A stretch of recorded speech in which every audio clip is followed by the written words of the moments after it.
সকাল সকাল একদম স্নান করে নিয়েছি, করেই দেখো পুজো আমার কমপ্লিটই হয়ে গেছে। এখন আমি পুজো কমপ্লিট করে তুলসী মন্দিরে জল দিতে এসেছি।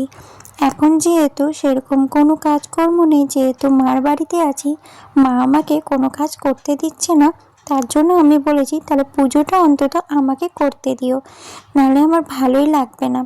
তো এই যে পুজোটা আমি করছি, যেহেতু কোনো কাজ করতে দিচ্ছে না আমাকে, বলছে ওই বাড়িতে সব কিছুই করিস, তাহলে এখানে দুদিন একটু রেস্ট কর আর পুজোটা করতে পারিস, তাই বলেছে।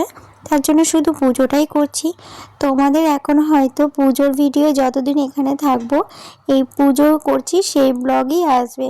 আর তাছাড়া রান্নাবান্না তো সেরকম করছি না মার বাড়িতে, তো সেরকম আসবে না।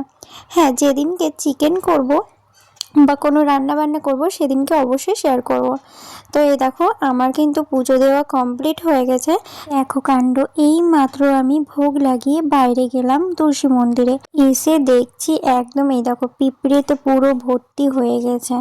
তো যেহেতু ভগবানকে ভোগ লাগিয়েছি, দেখো আজকে প্রসাদে দিয়েছি মালাই, মালাই দেখো কিভাবে পিঁপড়ে লেগেছে, পুরো ভর্তি হয়ে গেছে পিঁপড়ে। তো যাই হোক, আমার এই ভিডিওটা তোমাদের কেমন লাগলো অবশ্যই কমেন্ট করে জানিও। বাই সবাইকে।